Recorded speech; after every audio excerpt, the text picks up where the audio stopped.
Kami po ay magtatanong ng mga paninda ng souvenir ng I Love Dingalan. Ayan. Lahat po ito I Love Dingalan. Nakikita nyo, kahit ang maliliit na ito ay makabuluhan ito kapag nagpunta ka ng Dingalan. At kapag ka nakita ito sa iyo ay kahulugan nito ay ikaw ay nakarating na rito sa Dingalan. Ayan. Ang Dingalan po ay napakaraming adventure. Kaya naman, kayo naman talaga ang hahanap lang kung anong souvenir ang gusto ninyo. Tingnan nyo, pwede rin ang mga ratan. Makakakuha rin kayo dito ng mga ratan na bag. Pwede rin eyeglasses. Ito, kompleto po dito. Kaya naman po, gawin nyo na. Kung kayo ay malilibot sa Dingalan, ay talaga naman po na kayo ay makakakuha ng mga souvenir. At ito ay kasama ko na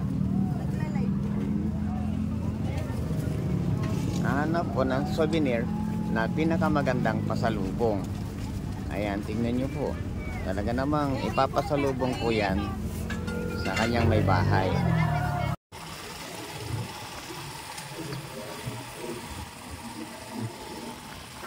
Ito naman po ay Love Dingalan. Talaga naman po napakakapal dito ng rider.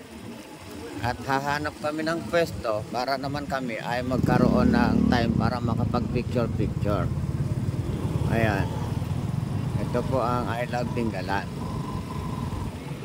Nagawa ko na kami ng paraan para makaparada dito.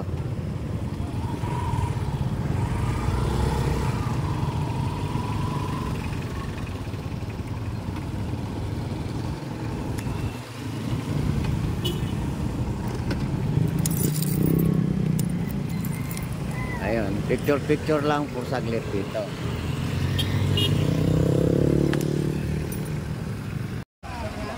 Punong-puno na po ang picture site ng I Love Dingalan. Kaya naman, ito, ginawa na lang namin na mag selfie na lang para makita nyo na nandito kami sa Dingalan. Kita nyo na nandito kami sa Dingalan. Ayun, talaga namang punong-puno at busy ang I Love Dingalan.